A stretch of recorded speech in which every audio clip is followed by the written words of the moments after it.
Amen. Amen. All right, everybody. Welcome to another Monday night. The Welcome gentleman in, and his lady. lady. I am your distinguished gentleman, the gentleman Warren Allen, And I am his lady, Lady Vaughn Ellen. and we welcome you all to another episode, the gentleman and his lady podcast. Listen, we're grateful to have you on.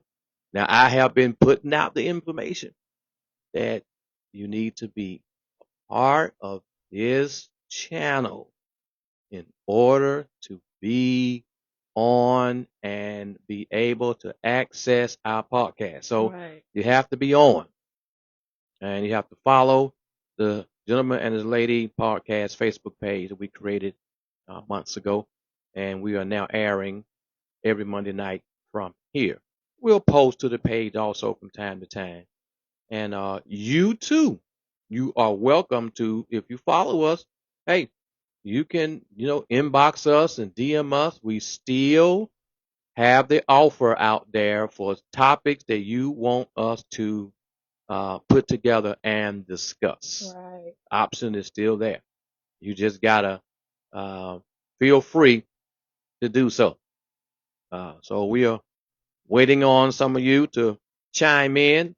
Just know when you do come to the podcast, if you don't mind, subscribe and share. Subscribe, like, and share. Yeah, yeah. What she said.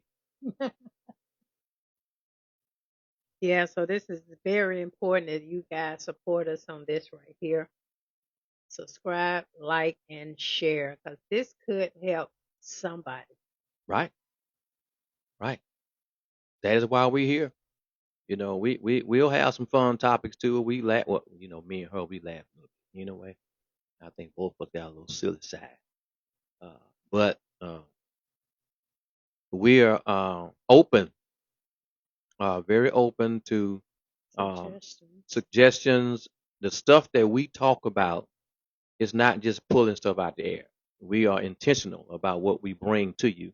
So if you are serious and you want us to talk about something, and it don't have to be deadly serious, or it can be of public opinion, Mm-hmm. it can be political, it can be religion, it can be world topics, what's going on in your community that you want to highlight and you want to get out there. Hey, bring it to here, bring it to us. We'll highlight your community event.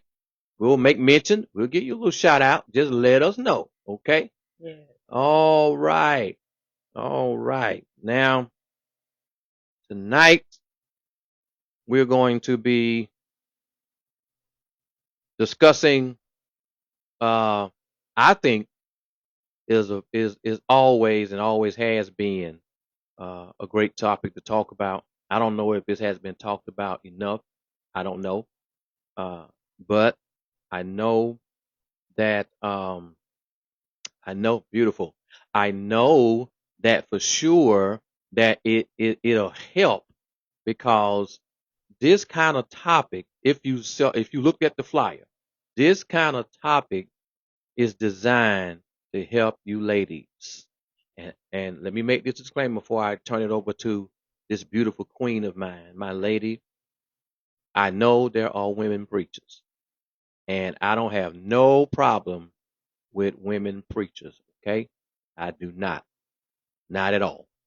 But tonight is geared towards women who are involved or are being approached to be involved relational wise with a preacher. A preacher is different from just an ordinary man, but it's best opinionated and talked about from a lady's perspective who actually is, living and walking in that path. So what I'm gonna do, I'm gonna relinquish this to my wife and my lady and my queen, and I'll let her introduce and how she want to introduce it, and I'll ask a few questions, and then uh, we'll ride off of her and her responses. And so the topic, if you looked at the flyer, I married a preacher. Discussions about marriage and ministry. Discussions about marriage and ministry. The preacher's wife. That's a good one. Yeah, no pun intended, Denzel. Bless the memory of Whitney. Whitney Yeah. Houston. Blessed be her. All right, Lady Vaughn, the lovely Lady Vaughn, the floor is yours, honey. Talk to us. Married a preacher. Yes, I married a preacher. Let me tell you something.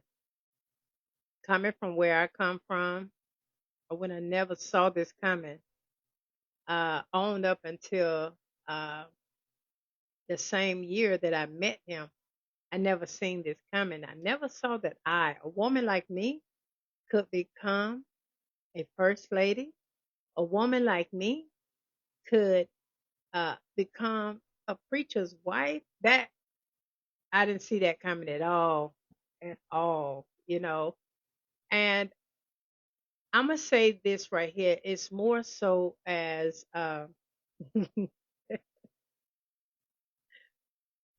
being married to a preacher, to to my husband. It helped me.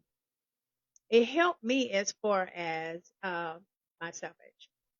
You know, being married. When I married him, y'all, I wasn't together. And I'm not saying he saved me because he can't save me, Right. but I was not together. I wasn't. And I'm gonna say this right here too. Even your first lady, she wasn't together either. So a lot of people look at women today that is married to a preacher, especially if they come to your church or you see them out and stuff like that. Listen, everybody got a past. Everybody has a past. And some people know mine. Some people don't know mine. Some people heard about mine. But being married uh, to this man here, it's a wonderful thing. I didn't, like I said, I didn't see this coming.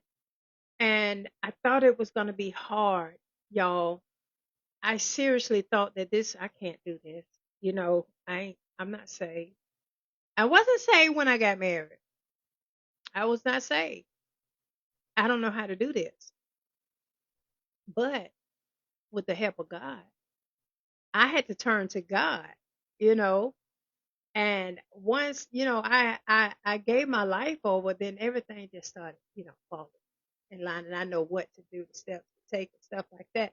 And believe it or not, I began to watch my first lady and how she conducts herself, at the same time, because I had nobody to look up to on how to be the woman that I am becoming. So I'm not saying that I would call my first lady up and ask her, can I do this and can I do that? No. I watched the elegancy in her and how she carried herself, you know. But I don't know. I just, it's just being changing like this. The change in my life is great. I mean, it's just great. So being married uh to a preacher, for me it wasn't hard. It wasn't hard because I didn't look at him as the preacher.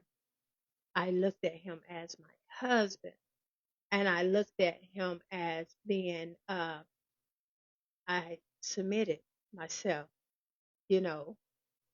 And by me submitting, that means that I can get in line with what our marriage. First is the marriage, first of all.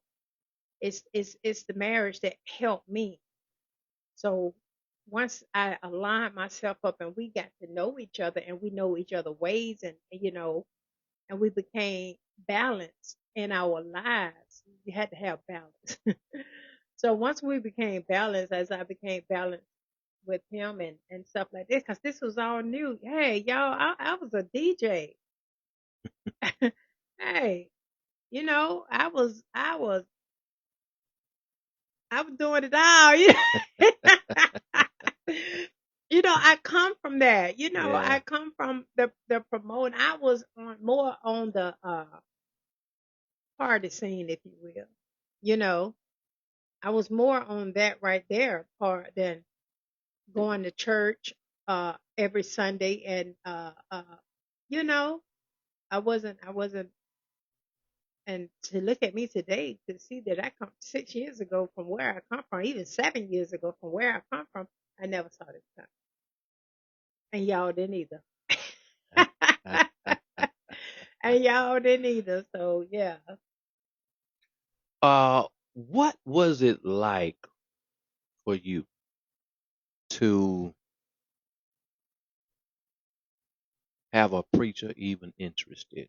Because she knew I was a preacher. She didn't know me personally. No, she did not. You would think we would have ran into each other, but we didn't. Never did. We never did. We went to the same high school. She played basketball for the girls. I played 1 year in high school basketball, but we never ran into each other. Didn't know each other. I knew her sisters. I knew one of her sons. Bless his memory. Uh, Bernard Stanford, 20 twin. Blessed be your memory, man. And her children knew, and this is from my first marriage. Her children knew my stepchildren at the time. All of them was growing up together, but her and I never had any interaction, not at all. So, but because of my Facebook presence and because of the town we live in, Jackson at that time, it was growing. Small. It was kind of small then. It's big. It's bigger now. You still only had one high school. So, okay, now you know. Yeah. So it wasn't hard to know that uh, I was a preacher in that town. Because my presence was felt. So that part was not hard to figure out. But I want to know because again, that's why I said all that. I said all that to say it was easy for her to know I was a preacher, and with my Facebook presence also. That's all she basically knew. So after my first wife transitioned, I've always wanted to be a family man. Always. I've never wanted to be single. I've always wanted to be married. And so when she transitioned, and we was 26 years, 25 married. So, uh, hey, I wanted me a wife. I wanted to be married again, and I just didn't want to marry no any woman. But I was gonna be married to a lady that I wanted to wake up and see every single day and want to be with. But it started off with me asking for permission to come see her. What was that like knowing you got that inbox message from a preacher that wanted to see you? That was mind blowing. It seriously was a mind blowing thing because, like I said, I was a promoter. I was uh, well, at that time I stopped DJing and I started promoting people's sports bars and getting their business up and running and stuff like that. Putting shows together, you know, uh, Bishop Bullwinkle, you know, I did see that yeah, advertising. I putting started show. praying for you. So I'm putting shows together, but to get that, so actually, to be honest with you, when he gave me the invite, uh, I was at this only one place, uh, not a wild place. I never been a wild woman. It's just that was my job to do what I did, and I knew how to do. I knew how to do my job. Okay, so this place that I was working at, pretty cool, laid back place. But to get that invite, when I got that invite to him 2 weeks before I received that invite, y'all, I'm gonna tell you something. I was going through it. My heart was crying out to God, and I was seriously crying out to God. You know, um, I didn't want that lifestyle anymore. I just I didn't. I didn't want it anymore. I wanted God to save me. I didn't know how he was going to save me, but I asked him to just save me and send me. Send me somebody, Lord, that's going to love me. So I want to be saved and I want to be loved. So, like I'm going to say a week and a half later, because I cried out to God and I get an inbox. And so when I got that inbox, now I don't cry out to God. I get an inbox from Prophet. And I said, "Who wants to see me? Come Jackson, who wants to see me?" I said, "Oh my God, God got a word for me. Lord got a word. God got a word for me. Because I don't prayed and I don't prayed. And I'm thinking, God got a word for me. So, of course, I'm running around like a chicken with the head cut off. I didn't know what to wear. I've never been in the presence of a man like this, no more than going to church, shaking their hand and going on out the building, but sitting down across the table, having a conversation with one on one with a preacher. I never had that. Uh, no, I never had that. So to get that, I'm seriously thinking that, you know, God is about to reveal something, because I do believe in the prophecy of what God does when He sent people. I've always believed that. I've always believed that. But then He sent a prophet. A prophet ain't never said nothing to me. Never. Then here one is in the inbox. I'm coming to Jackson and I need to see. It, it, I can't imagine, you know, I know my background and I know how strict I was taught and I know how strictly I taught. And, all of this, let's get the elephant that's in the room, let's get it out. Um, don't be unequally yoked together with unbelievers. I know what that means. I know exactly what that means. And I know how to apply it. Mm-hmm. But I wasn't keeping company with the attributes of sin. I wasn't looking to turn away from God either. Right. Wasn't no backsliding and all of this stuff. I saw a woman I was interested in, and I looked past what she was into. I was attracted to you. You're And, beautiful. I knew you was talented because I observed.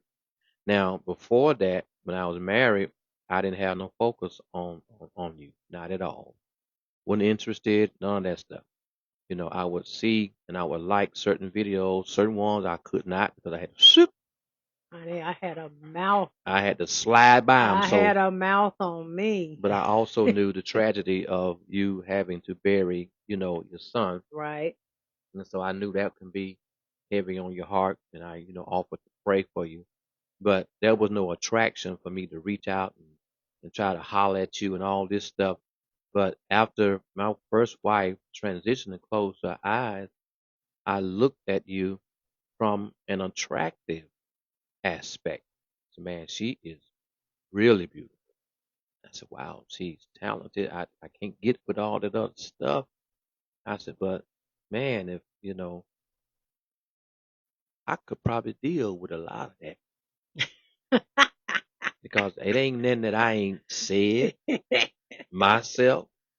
Yeah. I just ain't said it in 30 some years. At the Mm-hmm. time, it was maybe 20 some years at the time because we've been married now 6 years. So, um, my whole thing was I'm convinced there's nothing that's gonna persuade me and get in between me and Jesus. I don't love nobody that much. I'm in love with my wife.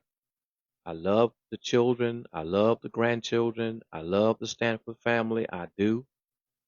I love my mom, bless her memory. I love my pop, Warren Jerome Allen. That man is my strength. I love his wife, Mama Nina. She knows how I feel about her. I don't love nobody more than I love the Lord Jesus Christ. Right. Because out of all the people that have helped me and blessed me and trained me and chastised me and advised me, helped me out of different situations and stuff, got in trouble, they helped me get out of trouble. They didn't do what Jesus did. That's right. Jesus changed my entire life, mind, thought, everything. So he's my all in all. And I knew that. But the Lord made me a man, y'all. He made me a man. All I know how to be is a man. And that's no excuse to say I'm gonna be a wild. I like the word that Eric uses, EJ. Uh, he's our friend and brother preacher, who's also a very talented uh, computer tech guy, ITC guy, and he's a talented musician as well. Right. Has a great spirit and a great mind, Right. and he uses this term. I'm trying to think. It's not chaotic. Is a synonym to being chaotic. Um, but in other words, I'm not. I'm a man, but I'm not out of control with being a man. He said something similar to that. He would know Yeah. the words that he used, but I'm trying to piggyback off of that. But the concept and the idea, baby doll, and to y'all that's out there, is I am a man, but I wasn't a wild man. I wasn't a chaotic man. I was a man that wanted the woman that I was looking at. Maybe I was like Samson. Maybe I was looking over there. Hey, I like what I see. And But I want to see what it goes. So me being a preacher, you knowing I'm a preacher, and you finding out that I want to see you because I wanted to see it before I came back home. I was coming to Georgia to see my mother at the time. She was alive and well at the time. But in other words, I was packing and coming to Georgia anyway. But coming to see this lady, she didn't know. She had no idea that I was already on my way to Georgia. But I thought that was a bonus. I didn't know if she was going to say yes or no. I thought she was going to cuss me out. I did. well, I kind of like had slowed down on the cussing because of the last job I had. I really had to get professional with that. So God was really, y'all know what? Believe it or not, God was working on me anyway. He was already working on me. He was. But what was that like? I mean, when you got the inbox, what was your first thought when you saw me say, I want to see you before I come back to Florida? What was your first thought? I was. I didn't know what to do. I didn't know what to say. I just said okay. No, you said K. Okay. Okay. So you know, Crazy. I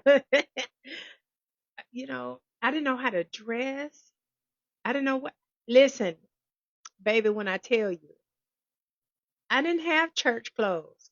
You know, I didn't dress hoochie either. Okay, let me just say that I never been a hoochie mama, but I didn't have what I thought was uh, good enough to go to church and stuff like that. Cause baby, I was walking around here with thigh boots on. I did. So, at the time, I know y'all heard us say this before, but I did. I asked my sister. I said, she saved, so she was saved at the time. She still saved. I wasn't saved. So I'm hollering downstairs from the top of the stairs, hollering down and telling her, "Hey, I need one of your sanctified dresses." Um, Prophet Allen coming to see me. She knew him. I didn't. And I said, he got a word for me. So, and I said, Francis, I think we're going to go somewhere. I said, I need one of your sanctified dresses. And she said, nope, you better go wear them thigh high boots you always putting on your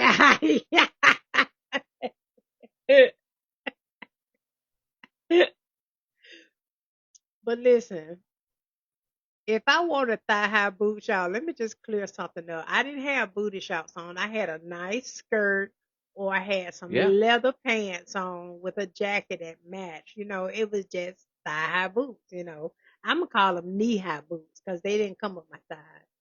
So, but yeah, so to get that, I kind of, I was nervous in the car. I remember that. I was so nervous. I left my glasses at home and I can't see y'all. Right? I left my glasses. Yeah. She left her glasses, and we had to stop at a place so she could get her some reading glasses. I ain't mind, uh, because now this podcast is befitting of who we both are. Mhm. She was nothing less than a lady, and um, I've been a gentleman because my mama wouldn't have it no other way. She trained us. She had 3 boys, and she trained us tough. She was hard, but she didn't play about being disrespectful. She didn't play nothing about.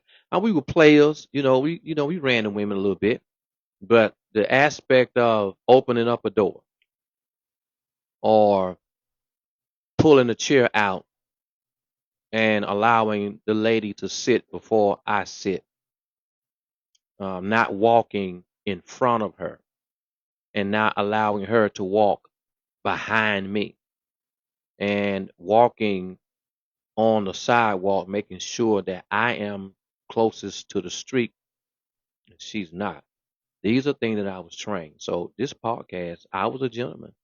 He I was was. gonna, I was Still gonna. is. He's still a gentleman to me. He still to this day opened my door. So, and I never had that, y'all.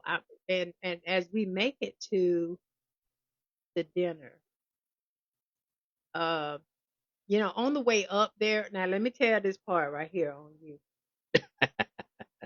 So, on the way to dinner, uh, we had some mutual friends, and they went to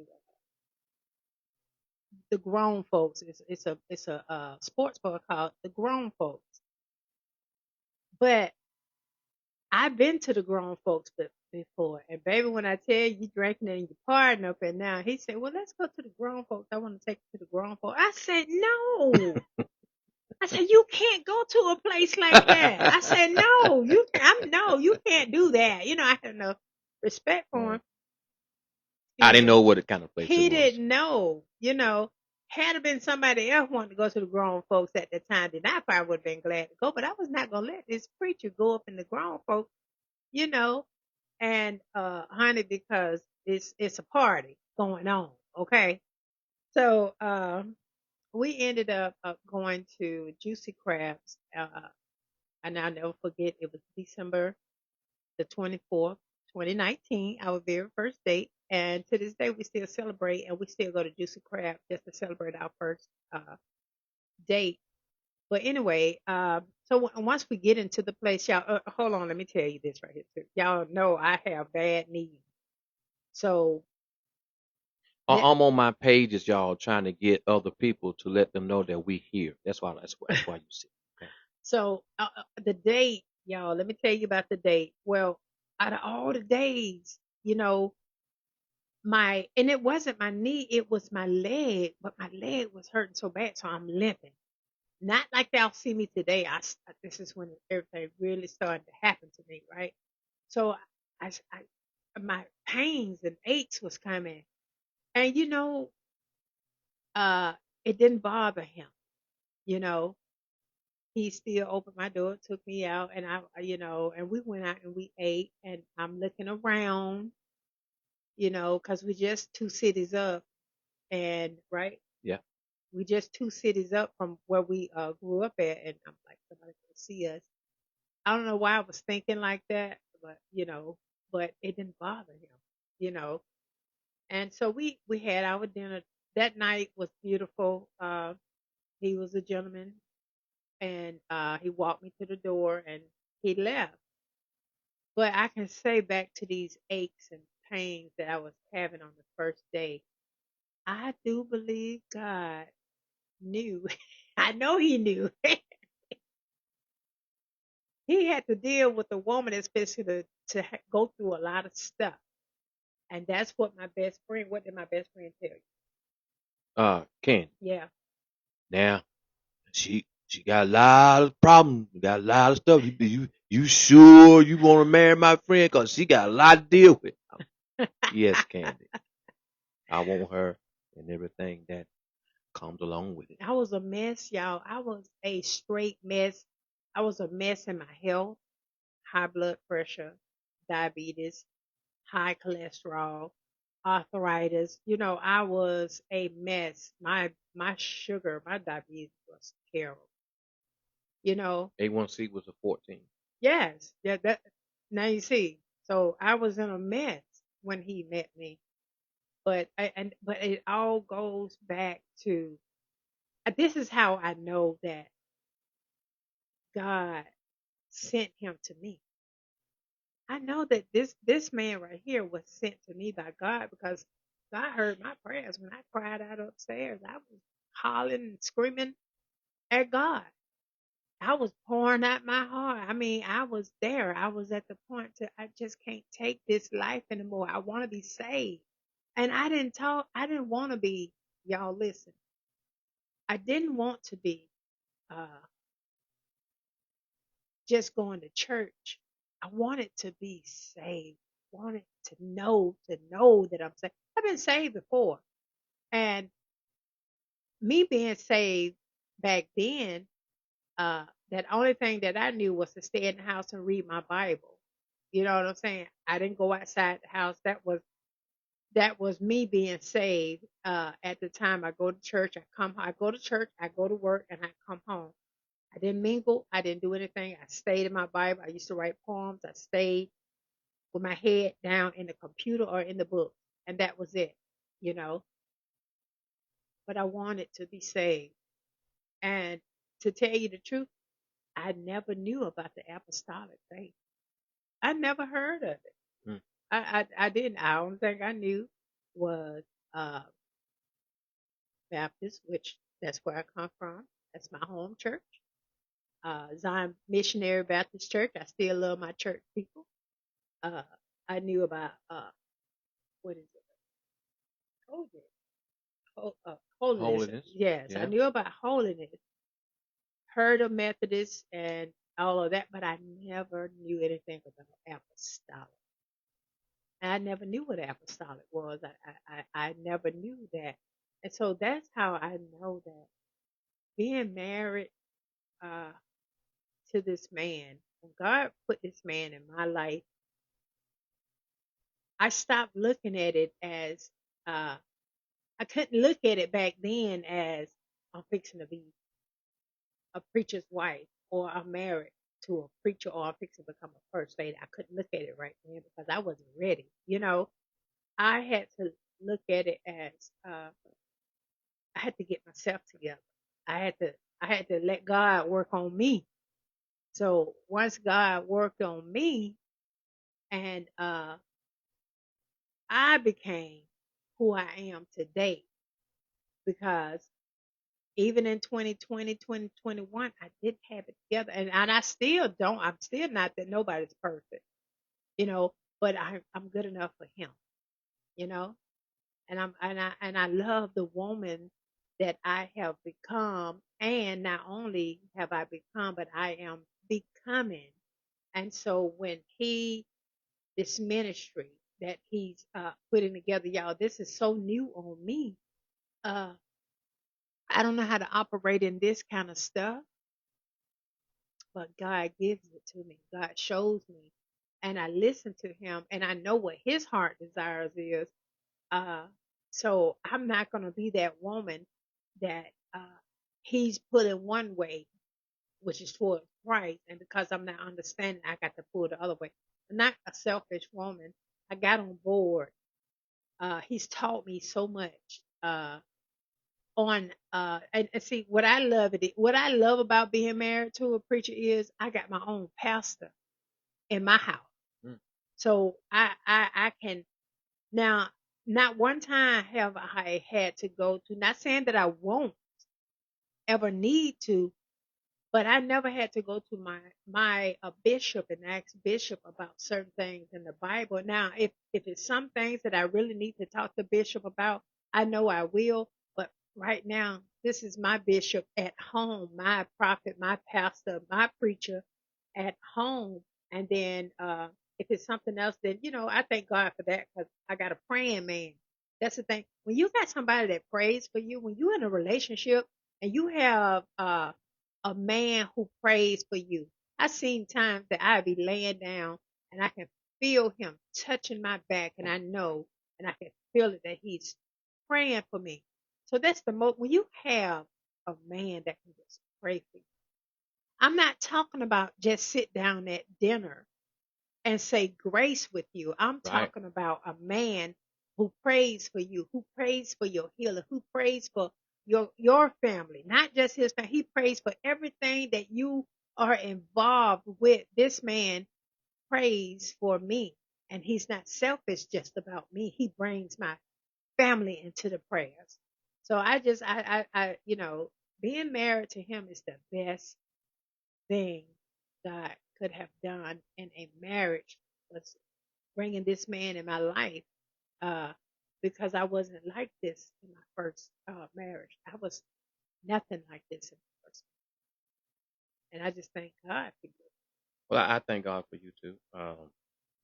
It's not hard uh, for me to love, but then, of course, she's easy to love.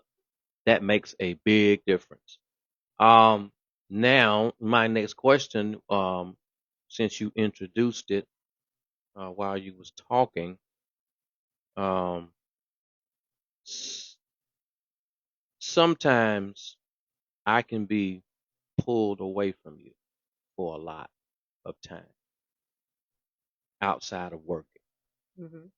Sometimes I have to give my attention and my ear and my counsel um, to other people that I counsel, because preachers don't just preach in a pulpit. Right. We don't just preach behind a microphone in a church. How do you handle sharing? Because it's not like a regular marriage. Hmm. There's I could be woke up at 3 o'clock in the morning, and it has happened. Right. Somebody needing me. How do you handle that? And it ain't always a man.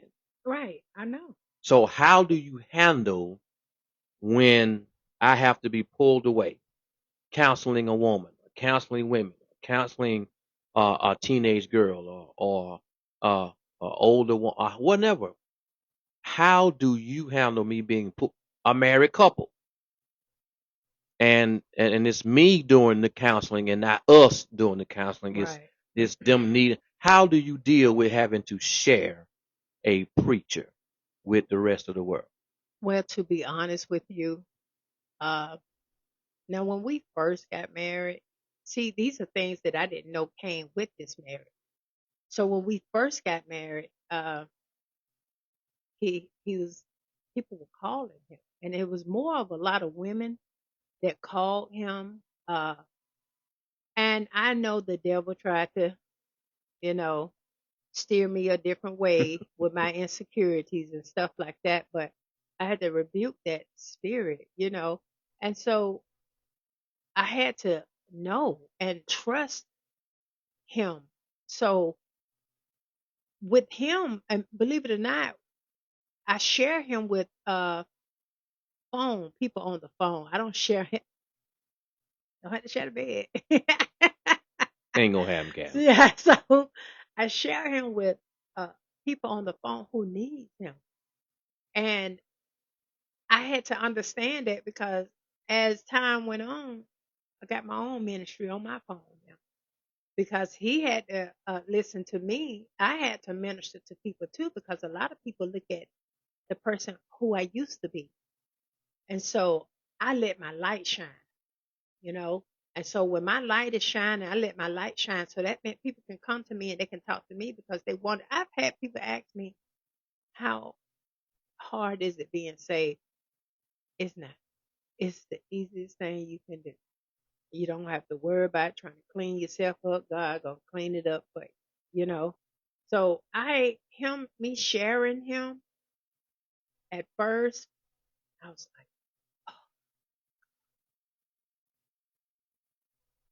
I'm trying to hear this conversation. You know, so because women slick now, y'all know, women can be slick at the same time. Now I still got that. I still got that street residue on me. You know. So I still had that street residue on me that I wanted to, but I had to trust my husband. I had to trust the person that was on the other line. I had to trust my husband. And I trust him with everything I do. I trust him. But so when he calls now, I mean, I just, and I know it's not going to be no 5 minute conversation. No, I heard counsel that. Now, at first, I was like, God, I'm like, how can somebody talk this? But I had to learn and had to know how deep this was with what people needed for him to speak into their lives. And so I accepted that, and I understand. I understand because when somebody needs something from the Lord and somebody just need a word, and if you can put that word into that person's heart, into their life, that's a lot. So at first, now, yeah, I just know them going about my business because it's not going to be a 5 minute conversation. So it don't bother me anymore. Now I understand that. I do understand. Yeah.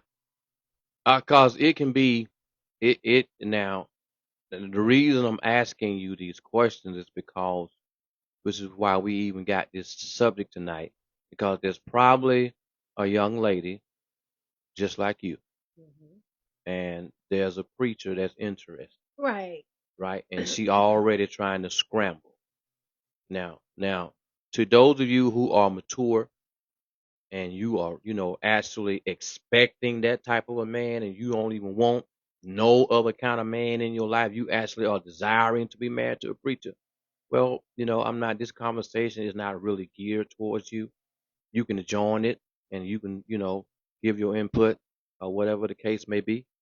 Uh, but this is for the young lady who knows that she's not on his level, Right. but she believes he cares enough for her to want to be in her life. These are the kind of questions that need to be asked And I long understand. before I do takes place. Yeah. That was not on his level. And that's the next question. How does it feel? Because I was So I thought. I was told, and the young lady was honest about being married to a preacher or a preacher being interested. It was intimidating. It was intimidating because of I can just only talk about me. Mm-hmm. Uh, I have been I've been born again. I got saved in 1993. I gave my first sermon. They call it a trial sermon years ago. That now it's called a public sermon. It was a trial sermon. I was saved in 93 and I had my first sermon in 94. So I've been saved 30 plus years and preaching now 30 plus years. That can be intimidating if you are not already in. See, it's more than just marrying a preacher. You're marrying ministry. I think it's So what was it? Was it intimidating for you? Yay or nay? And if it was, why? If it wasn't, why? I I don't think it was intimidating for me because I didn't know what God was about to do in my life. But I did know for me that after I cried out to God what I wanted and what I needed, and to get that call, I knew that was God working, for me.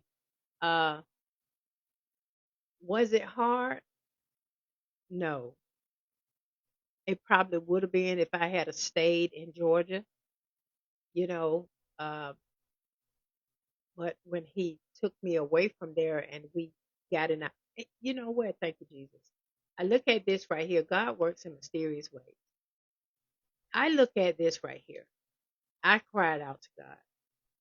Y'all, when I tell y'all I was hollering and screaming and crying, you know, I thought my mom was gonna come up them stairs and do something to me because I was hollering to the top of my lungs, but nobody heard. The house was like everybody, like it was just me and God in that room.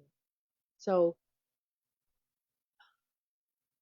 when I cried out to God and I knew that He had answered my prayers when this man came along in my life, and I look at how when He asked me, He said, "Do you want me to move up there, or do you want to come here?" I said, "I want to come there." Okay, y'all, listen. God shut it down. Once I got here, He shut the states down. Remember? Yep, COVID. COVID came. Whole city was shut down. My mama couldn't come.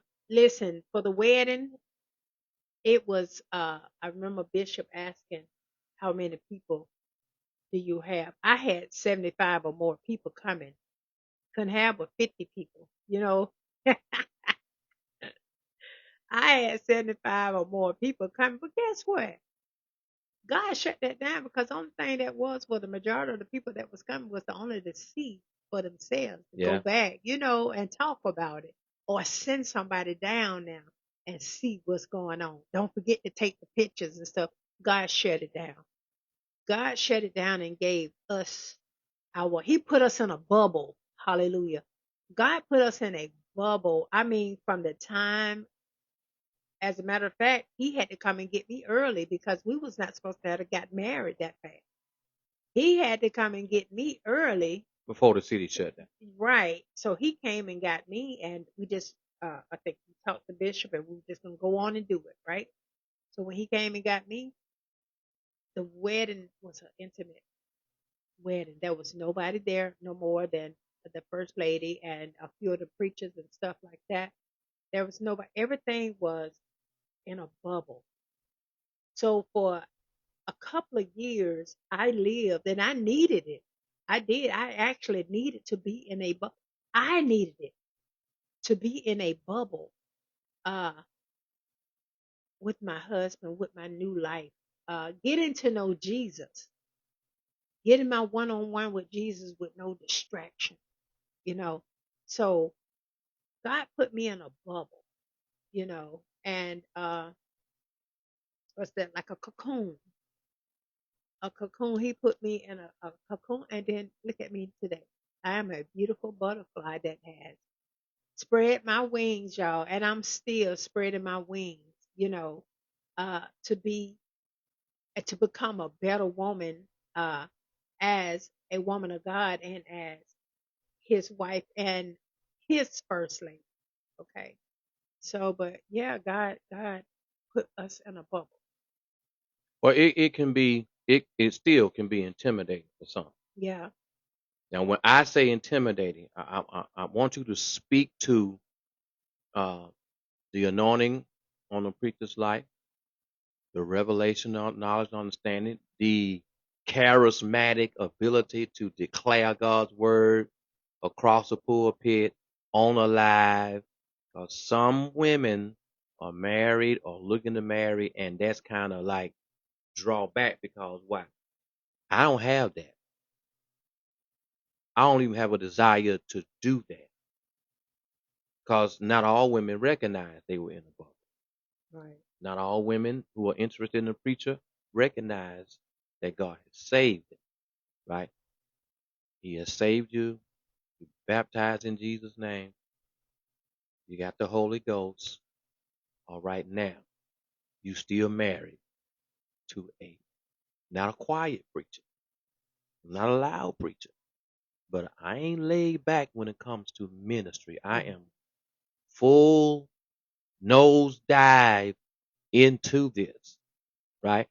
Well, you kind of grafted in because when you married a preacher, you kind of you you grandfathered in. You what else can you do? You can't just say, well, I'm just married to the man and I don't want to have nothing to do with the ministry. Right. But you can, right? But from a woman's aspect, not from my mind and the way that I think about it, from a wife and that's new to ministry in this fashion. Because you ain't new to ministry. We just heard you say that. Uh, but the way that this is going, the apostolic way, the hard preaching, the demand that comes, and people call him prophet, talking about the prophet, talking about the pastor, rarely mentioning the lady. Mhm. That can be an issue because maybe you want it, maybe you don't want it. Does he think he more than me? Does he think he's higher than me? Should I be thinking that way? Is it wrong for me to think, well, he did it? How does it feel for me to challenge you? Because that's another aspect too. That can go real because uh, preachers sometimes we can forget that we are talking to our wives, and I'm just trying to help you out. You didn't say that right. The scripture don't say that. This is what the scripture says. Now I know you a sponge and you try to learn from me, but I want you to be real because there's two sides to the mind. There's the spiritual and there's the natural. So in that form, uh, the height of ministry, the positioning, if it's just me being elevated and the only way you are even considered is because you're married to me. What about, is there a call for you? Should there be a call for you? Just because he's a preacher, do I need to be asking God, am I a preacher? See how you laughing? See. I'm trying to make it real because this is some real stuff, y'all. Well, no, Talk to us. I don't think that because you are a preacher, then I have to become a preacher. I am who I am and who God called me to be. And for you, I don't know. No, I don't even know how to answer that. I don't know. I just listen to God. You know, and I first of all, my heart, your heart got to be right. Heart got to be in it. You got to know. I don't know. I don't even know if I'm answering this question right, but You did. I mean, that's why I asked. You did answer. And the reason I asked it is because it's a reality. Some wives truly believe my husband is a bishop. Think about our own current um, first lady, the one we love so much.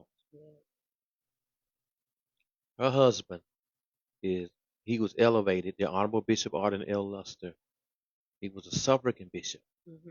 Florida State Council, and the Lord saw fit, the providence of God remembered him, and he was uh, consecrated and elevated to a diocesan. Diocesan of the 45th Episcopal District of the Southern Philippines. He was a pastor, bridegroom, apostolic church. Made her, he says, marrying her made him a bishop Hmm. because of her connections. The bridegroom to their very first pastor, Pastor Hicks, and then of course their matriarch mother, Simpson. All those girls birthed out, Right. right? And so she's a first lady, she's a wife, she's a mother, a grandmother, but her husband went from pastor, suffragan bishop, district elder, Hmm.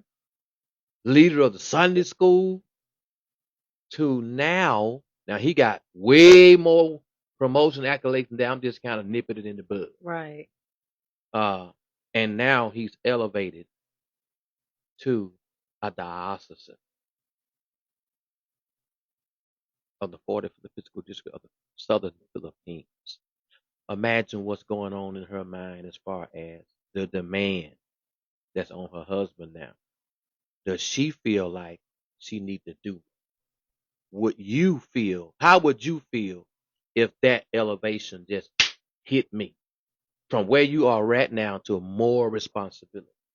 I would have to grow into it alone. It just, I mean, I feel like uh, Lady Luster, with them being married, uh, she was already established in the church. Okay, Mm. so just like he says that he wasn't, it was because of her and who I am and where I am because of being married to you. Mm. And so I think that in a marriage, because it's all about the marriage, it's about Jesus, we know. But when you are a married man and woman of God, you it's a help. So she helped. Yes, she's concerned about a lot of things. I know she is, but you know, and I would be too. But she trusts God, and she trusts what God is doing in their lives. And her, I believe. Now, my biggest concern would be is with all of the stuff you got going on. Are you resting? How's your blood pressure? You know what I'm saying? Because it could be, it could be a lot on you. Yeah, health is Your important. health is very important. So yeah, I mean, we would have to, because we talk about it. We talk about everything that comes forth, and it's coming forth before it happens, before we uh, take initiative on what we're going to do with whatever situation that comes up.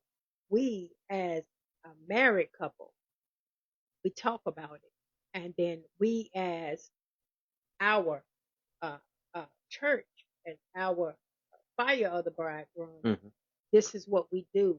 Uh, we're gonna do this right here. We're gonna present this right here, and this, like everything that we are doing now. Before we bring it to you, we sit down and we talk about it. So it's all about a communication thing. Yes, did she get? Yes, of course. When it's So live, it's balanced. yes, a balance thing. Hey, Brendavian. Hey, Stephanie. Hey, Habishi.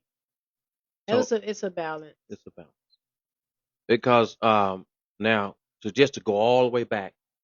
Now, when I had my eyes on, she was not this woman, but I was this man. Mm-hmm. The only thing changed about me is I got closer to God. Hey. That's it. Hey, I wasn't playing no Superman, putting on no mask. I wasn't one person in the pulpit and another person out of it. I was not a hypocrite. She knew what she was getting.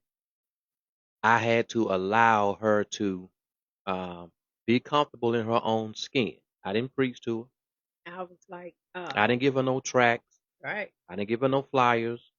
I didn't give her no rules to the game. I didn't say you had to go to church. You're gonna have to fast with me Saturday or Sunday. I've been fasting on Sunday since I've been saved, 1993. Rarely do I eat on Sunday morning. And then, you know, of course, we did the fasting on the Kojic was Tuesday and Thursday. I think PAW is Wednesdays. But I didn't lay that stuff down to her. And so the reason I'm asking these questions is because some women are scared to ask. They just line up, right? And they don't know really what to do. Like I told you, somebody else told me that they couldn't even believe that a preacher was even looking their way, Yeah. right? And you kind of said that too, you know. But for me, I was like, I was surprised you was alone, that you was single. But I don't know. I just Marriage and ministry is what I'm saying. right, right. It's important to be able to understand that when you marry a preacher, you ain't just marrying a man you in love with. You are marrying the ministry Ministry. that he is called to. Right. And that alone can get right in the middle of a marriage because you got to be able to separate, especially if you become a first lady of a local assembly. Right. Can you do that? And how Yes. can you do? How can you help another first lady be able to deal with a local assembly problems versus he They say something and they're doing something to your husband, who is the pastor. How you deal with that? Well, first, when you starting into all of this thing, you have to ask God for the wisdom and the strength, you know. But then I know that when God puts you in a place, I do believe that when God puts you in a place, that He's not going to leave you. He's guiding me. He's, helping me. How do I deal with what now? What? Take for instance, I'm pastoring, fire the Mm-hmm. bridegroom. A third of that ministry is ladies because y'all ladies are more, I want to say, adamant about ministry. Mm-hmm. Y'all gung ho. We men, we stubborn naturally and have trust issues, but y'all trust y'all leadership immediately. Mm-hmm. And women are drawn. They why, but the first two people to see Jesus alive when he was resurrected was women, That's right. and the women had to go back and tell Peter and the rest of them. Mm-hmm. So the ministry is there. Somebody in the congregation says something negative about your husband, pastor, How do I and you deal with it? find out about it. I have to pull them to the side. Are you sure? Well, Do what? you pull him to the side on your own, or do you talk to your husband first? Because he's still the pastor. Well, How do you handle that? if I heard something that people are saying, yeah, I would talk to you first and tell you this is what's going on. Okay. Either you can address it or I will. And that's the truth. you know, So who are you protecting? Are you protecting the pastor, or are you protecting your man? I'm protecting us. I'm protecting us. I'm protecting us. And at the same time, I'm protecting her. So, Yeah. The reason I'm saying that is because it's yeah, important. I'm protecting us. It's important. You have to. I'm protecting us for real. Now, I would actually come to I if it's something bad, yeah, I might be swollen in the face, jaws big, but just joking. But I would have to But come it's and real. talk to my Yeah. husband because it ain't nothing that I would laugh at. It would make me feel some type of way, but I would have to come to you, and we can address the situation together. Okay. Okay. Wisdom, because stuff like that happens in a church. Right? Because I pastored for 10 years before I came to Florida. So, I'm not new to this. I'm true to this. Yeah. So I've seen situations arise in other ministries that have literally the ministry split the marriage. Mm-hmm. The marriage itself didn't fail because they couldn't get along. They couldn't balance. And that's something you have to have. You have to have balance. And I think that's at home. You have to have balance.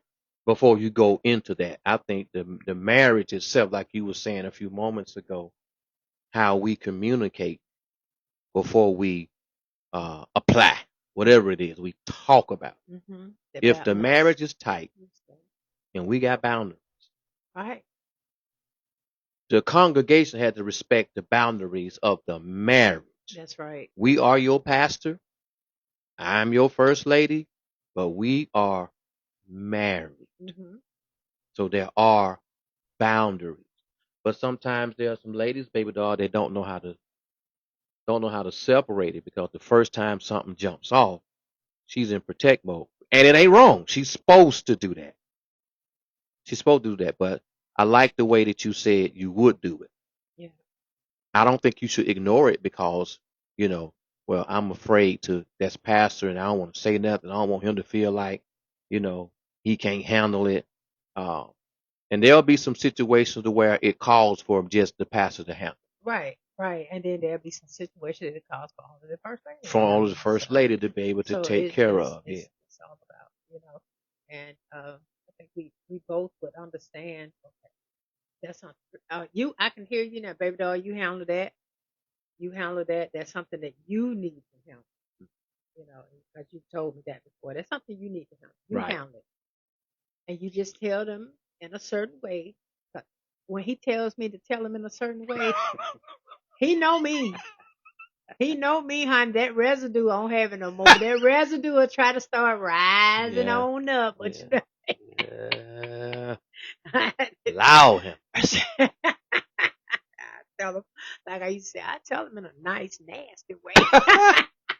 But no, I tell them in a godly way. Today, I tell you in a godly way. Hmm. Because ministry, y'all, ministry. If I'm talking about being married, right? Ministry and marriage should work together. That's right. It should work together. God then family. God then family. Yeah. Not the other way around. All right? It's not the other way around. It's the Lord first. Yes. It's obedience to what He has asked, called, sent, and do for the both of you. That's right. And it doesn't have to be the same. The call of God on my life is the call of God on my life and in my life. And the call of God on Lady Vaughn's life is the call of God that's on her life. That's right. Because these things were decided by God before He sent any one of us into this world. That's right. He had already chosen us. He knew it. He knew we were going to be sitting right here talking to y'all. He already knew. But I understand how just dating, you don't think about it because you into each other. Hmm. Because once you relax and you saw that I wasn't going to apply no pressure and I wasn't going to try to make you be something just because I'm something, Right. And it you didn't. He allows you to get didn't. into me, Right. to know the man, Right. and I get to know the woman. And sometimes you forget he's a preacher. And all this other stuff starts to come down the pipeline. Hmm. And it did. You get pulled away, getting up out your bed, 1, 2 o'clock in the morning. I had to do that too. I had to get Yeah. I literally, wasn't used to it. I just I had to literally, go I just check on. stopped. I had to go put out a fire. Get out of my bed next to my, Baby. next to my lady, and I had to go. I mean, what you gonna do with that? And I had to prepare myself to when I got back because I didn't have time to ask her. The phone rung. Well, who was that? It's such and such. Well, what they need with you this time of morning? They stuff. I got to go put out a fire. Something is happening, and the only way to fix it, I got to be physically there to do it. I'll talk to you when I get back. All she said was, "Be careful, baby." On my way there, all I was praying is, Lord, I need you to calm her down, cause I don't know what she gonna say when I get back. I don't know how she gonna. But I was giving freedom for her to feel however she wanted to feel because I'm married. I'm not single. Right. And I respect that in the marriage. But I also understand that ladies and men, we think different. That's true. I may think it's a light thing. Well, why you tripping about that? I mean, it ain't really that serious. But if it's that serious to her, Yeah.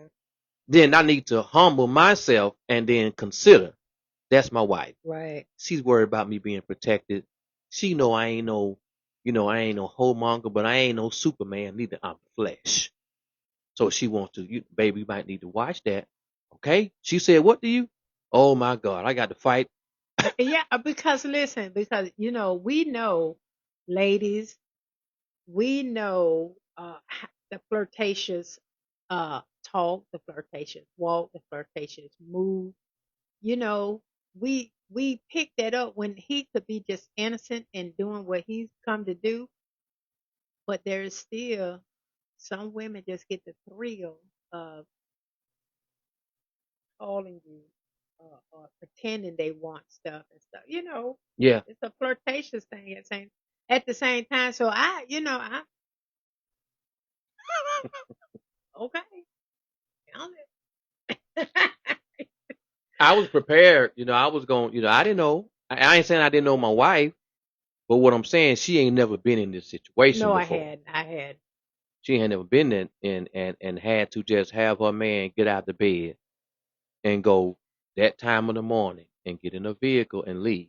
She had to trust that I was actually going to take care of the problem, right? And so these are the type things that happen in ministry and marriage. That's why it has to be some kind of balance, a lot of communicating. It can't be no hiding It's of got to be of trust. assignments, and Yes.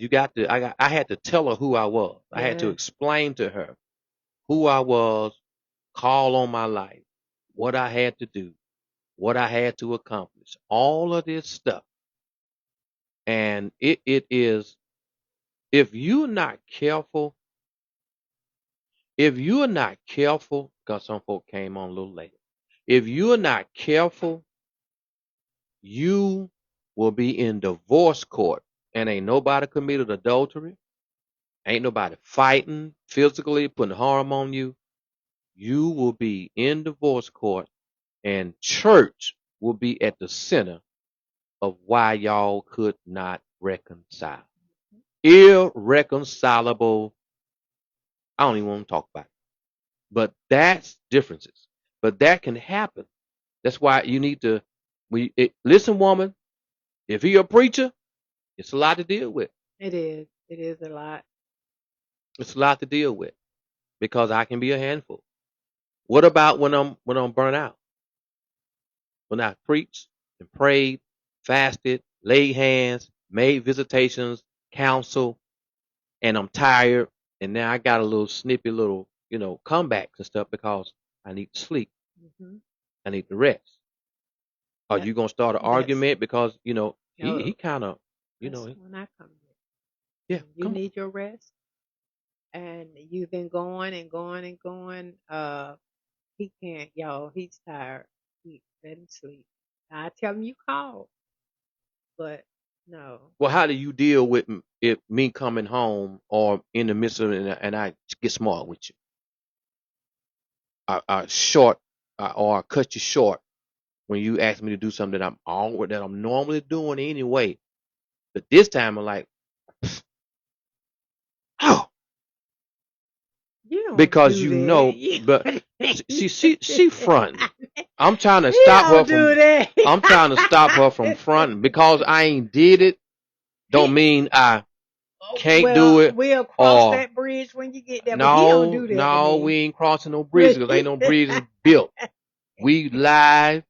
We are on live. This ain't no playback or recording. Cause this kind of stuff, baby doll, is happening or it will happen because if I don't get because it's, and I work, y'all. I'm not at home with my feet kicked up, sitting on my hands.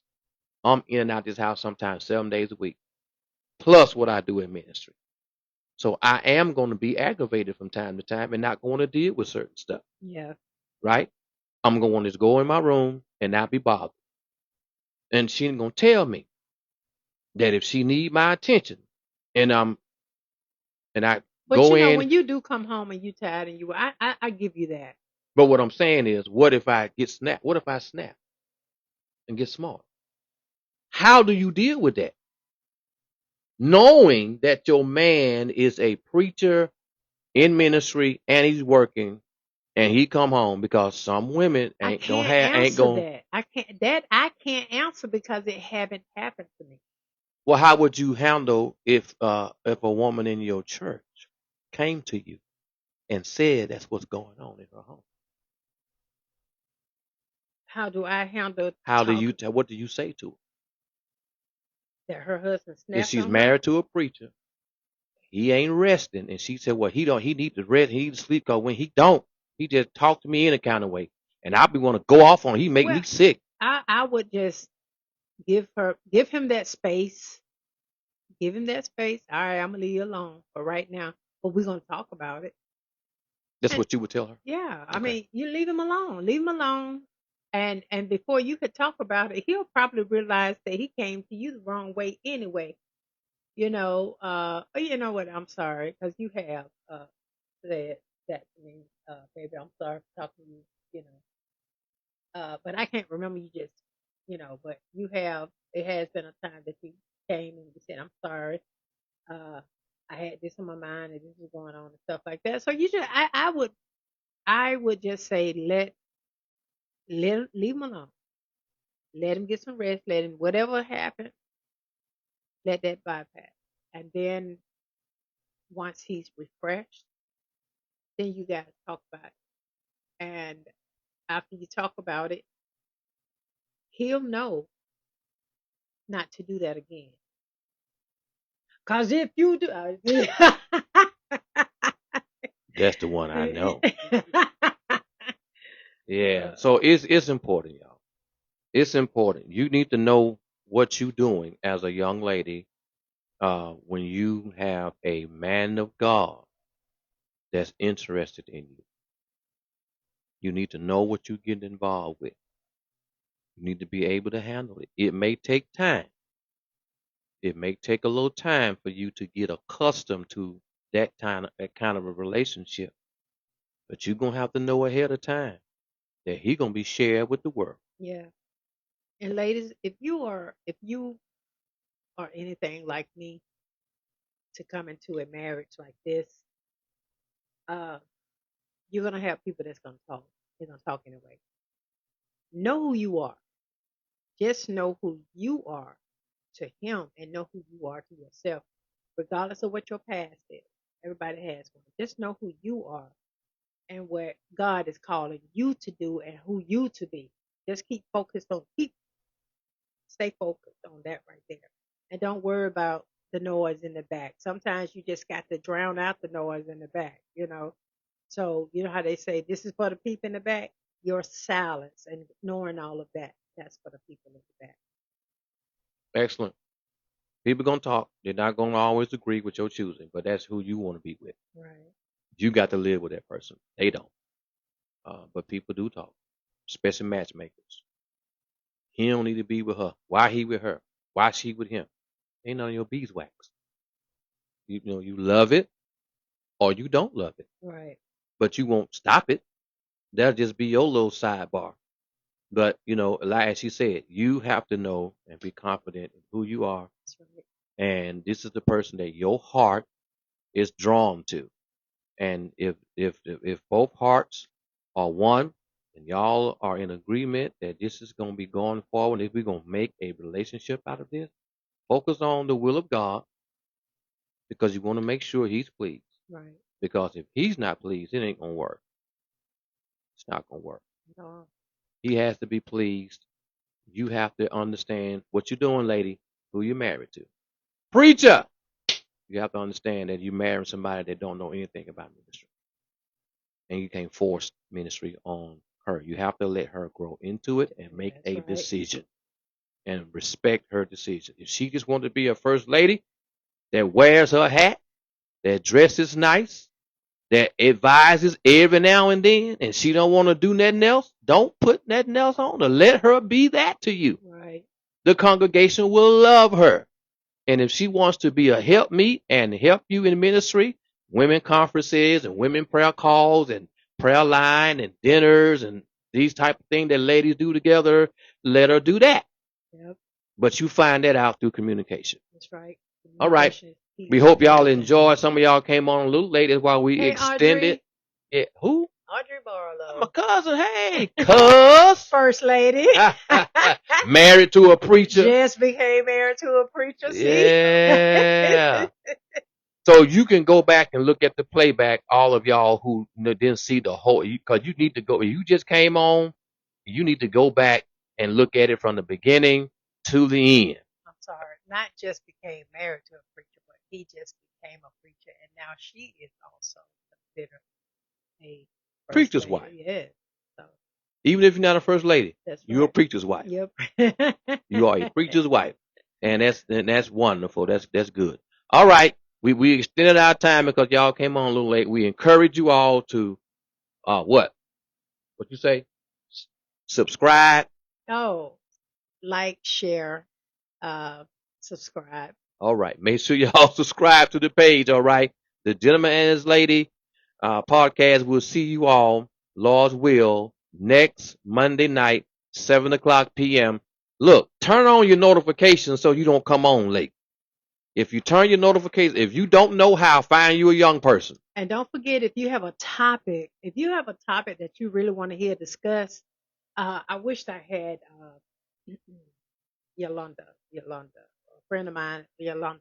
Yolanda used to give me all kind of topics that she wanted me to talk about, and I would write them down So if you got a topic that you think that we need to talk about, y'all, let us know and we can get this going. Of course, we have to do the background check on. Yeah, we gotta do fact check. Yeah, We the gotta fact fact check check it. Yeah. on everything. So if it's something that you want discussed, you Inbox let us. us. Yes, Send us a message right here on the Gentleman and This Lady podcast page. And if you have our personal phone number, you can, because we don't give that to everybody. If you got our personal phone number, you can always text us and let us know. We rather you do it through the inbox on the page, right? Got something you want to hear us talk about? Let us know ahead of time. right. Please don't send it to us Sunday to talk about Monday.